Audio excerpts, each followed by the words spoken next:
بسم اللہ الرحمن الرحیم۔ السلام علیکم معزز طلبہ کرام، آپ سب کیسے ہیں؟ آج ہم نور الانوار کے سبق نمبر 230 کو پڑھیں گے۔ آج کے سبق کا عنوان ہے اشتباہ کی دوسری صورت۔ آج کے سبق میں در حقیقت ہم گزشتہ سبق کے ہی حوالے سے ایک بچی ہوئی بات جو باقی رہ گئی تھی اسی کی بات کریں گے۔ باقی سے مراد یہ ہے کہ ظاہر ہے کہ یہ اسباق ہیں جن کا ماقبل سے تعلق ہوتا ہے، تو یہ تعلق ہی واضح کرنا مقصود ہے۔ ہم نے گزشتہ سبق میں یہ بات پڑھی تھی کہ اب مشکل کی مثال ہم نے جب پڑھی تھی تو مشکل کی مثال میں ہم نے فَأْتُوا حَرْثَكُمْ أَنَّا شِئْتُمْ کے الفاظ سے سنا تھا، پڑھا تھا، اور لفظ مشکل جو وہاں تھا وہ انا تھا، جو دو معنی میں سے کسی ایک میں مستعمل ہونے کا احتمال رکھتا تھا، یا تو من این کے معنی میں ہوگا یا پھر وہ کیفہ کے معنی میں ہوگا۔ لیکن وہاں پر ایک بات کی گئی تھی اور وہ بات یہ تھی کہ یہ جو اشتباہ پیدا ہو جاتا ہے تو وہ اشتباہ کبھی تو مختلف معانی کی وجہ سے ہو جاتا ہے کہ اب وہاں چونکہ دو معنی میں مستعمل تھا انا، کبھی یہ من این کے معنی میں ہوتا ہے، کبھی یہ کیفہ کے معنی میں ہوتا ہے، تو ہو سکتا ہے کہ وہ اشتباہ جو ہے وہ اس وجہ سے پیدا ہو جائے کہ معانی بہت سے ہیں تو بات مشتبہ ہو جائے گی کہ ہم کون سے معنی کو لیں۔ تو اسی کی دوسری صورت کہ کبھی تو چیز یا لفظ کا معنی یا لفظ کی مراد جو مشتبہ ہوتی ہے، پیچیدہ ہو جاتی ہے، اس کا سبب مختلف معانی میں اس کا مستعمل ہونا ہوتا ہے۔ کس لفظ کی بہت سے معنی ہیں، یہاں پتہ نہیں چل رہا کہ کون سا معنی مراد لیا جائے۔ لیکن آج کے سبق میں ہم اشتباہ کی دوسری صورت پڑھ رہے ہیں کہ کبھی مختلف معنی کی وجہ سے چیز پوشیدہ نہیں ہوتی، بلکہ کبھی ایسے استعارے کی وجہ سے اشتباہ ہو جاتا ہے جو بہت ہی نادر اور پوشیدہ ہوتا ہے۔ تو یہ اشتباہ کی دوسری صورت ہے جس کو آج ہم سمجھنے کی کوشش کرتے ہیں۔ تو آئیے سب سے پہلے ہم آج کے سبق کی عبارت پڑھتے ہیں، عبارت کے بعد اس کا ترجمہ کرتے ہیں اور اس کے بعد پھر آج کے سبق کی وضاحت کی طرف بھی ہم بڑھتے ہیں۔ تو مصنف علیہ رحمہ لکھتے ہیں وَقَدْ يَكُونُ الْإِشْكَالُ لِأَجَلِ اسْتِعَارَةٍ بَدِيعَةٍ غَامِضَةٍ كَقَوْلِهِ تَعَالَى قَوَارِيرَ مِنْ فِضَّةٍ فی وصف اوانی الجنت۔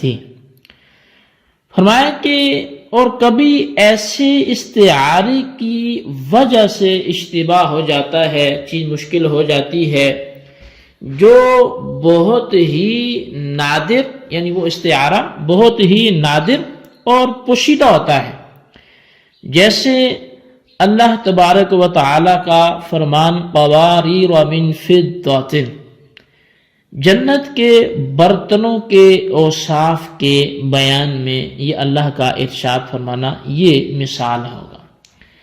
فَإِنَّ فِيهِ إِشْكَالًا مِنْ حَيْثُ أَنَّ الْقَارُورَةَ لَا يَكُونُ مِنَ الْفِضَّةِ بَلْ مِنَ الزَّجَاجِ۔ پس اس آیت میں اشتباہ اس اعتبار سے ہے کہ قارورہ یہ چاندی کا نہیں ہوتا بلکہ یہ تو شیشے کا ہوتا ہے۔ فَإِذَا طَلَبْنَا وَجَدْنَا لِلْقَارُورَةِ صِفَتَيْنِ حَمِيدَةٌ وَهِيَ الشَّفَافَةُ وَذَمِيمَةٌ وَهِيَ السَّوَادُ۔ تو پس جب ہم نے طلب کیا تو ہم نے قارورہ کے لیے دو صفتیں پائیں، ایک صفت حمیدہ یعنی اچھی صفت، وہ اس کا شفاف ہونا ہے، اور دوسری صفت ذمیمہ یعنی بری صفت، اور وہ اس کا سیاہ ہونا ہے۔ وَوَجَدْنَا لِلْفِضَّةِ صِفَتَيْنِ حَمِيدَةٌ وَهِيَ الْبَيَاضُ وَذَمِيمَةٌ وَهِيَ عَدَمُ الصَّفَاءِ۔ اور ایسی ہی ہم نے چاندی کی بھی دو صفتیں پائی، ایک تو صفت حمیدہ ہے اور وہ اس کا سفید ہونا ہے، اور دوسری صفت ذمیمہ ہے اور وہ اس کا شفاف نہ ہونا ہے، وہ عدم الصفا ہونا ہے، یعنی اس کا صاف نہ ہونا، شفاف نہ ہونا۔ فلما تأملنا علمنا ان اوانی الجنتی فی صفاء القارورة وبیاض الفضة فتأمل، پس جب ہم نے تأمل کیا تو معلوم ہوا کہ جنت کے برتن صاف و شفاف ہونے میں قارورہ ہیں اور سفید ہونے میں چاندی ہیں، تو پس خوب غور کر لو اور اس بات کو سمجھ لو۔ جی طلبہ کرام، یہ ہمارے آج کے سبق کی عبارت اور اس کا ترجمہ تھا جو آپ نے سمجھا، آپ نے سنا۔ آئیے اب آج کے سبق کی جو وضاحت ہے ہم اس کی طرف بڑھتے ہیں۔ تو جیسا میں نے پہلے عرض کر دیا، تعلق اپنا برقرار رکھیے گا کہ مشکل کیوں ہوتی ہے، کیونکہ مشکل ہی کی مثال پر ہمارا کلام چل رہا ہے۔ تو مشکل آتی کیوں ہے؟ تو کبھی تو مختلف معانی کی کثرت کی وجہ سے لفظ کے معنی بہت ہو، اور کبھی پھر اس کے اندر کسی ایسے پوشیدہ استعارے کی وجہ سے بھی بات مشتبہ ہو جاتی ہے۔ تو آج کے سبق کی وضاحت میں ہم شروع کرتے ہیں۔ شارح نے یہاں پر یہ فرمایا ہے کہ اشتباہ کبھی ایسے استعارے کی وجہ سے ہو جاتا ہے جو استعارہ بہت نادر اور پوشیدہ ہوتا ہے، جیسے اللہ تبارک و تعالیٰ کے فرمان قواریر من فضة۔ اب اس میں جنت کے برتنوں کے اوصاف کو بیان کیا گیا ہے، مگر اس میں اشتباہ ہے، اور وہ اشتباہ اس طور پر ہے کہ قرآن سے معلوم ہوتا ہے کہ قارورہ چاندی کا ہوتا ہے، حالانکہ قارورہ چاندی کا نہیں ہوتا، کیونکہ وہاں کیا فرمایا؟ قواریر من فضة، چاندی کا قارورہ۔ تو حالانکہ قارورہ چاندی کا نہیں ہوتا بلکہ شیشے کا ہوتا ہے۔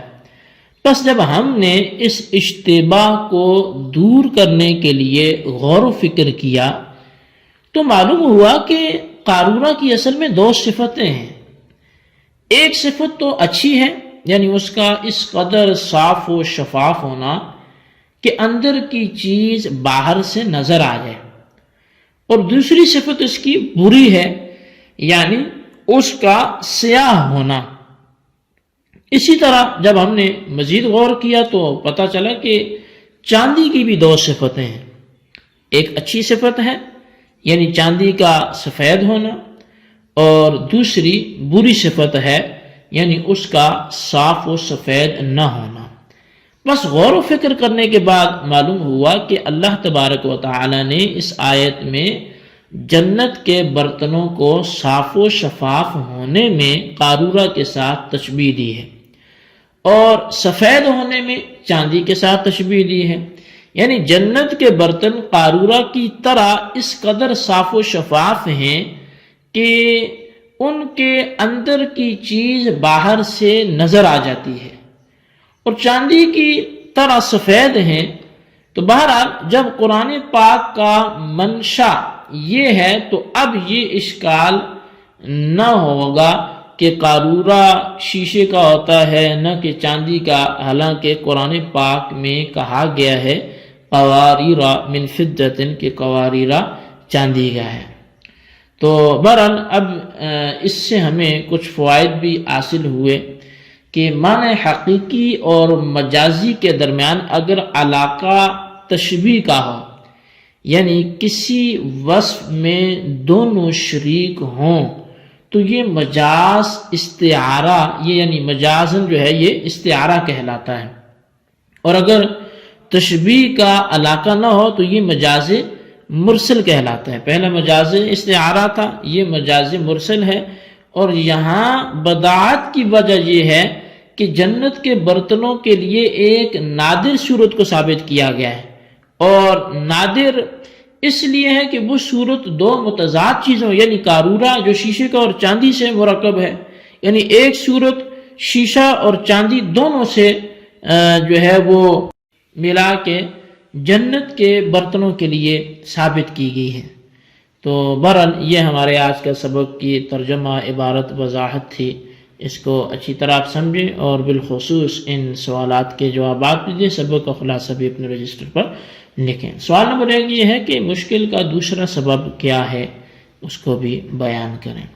اور سوال نمبر 2 یہ ہے کہ قواری راہ کی کتنی صفتیں ہیں، دونوں کے نام تحریر کریں۔ اللہ تبارک و تعالیٰ سے دعا ہے جو کچھ ہم نے پڑھا سنو اسے یاد رکھنے کی توفیق نصیب فرمائے، آمین بجاہ نبی الامین صلی اللہ علیہ وسلم۔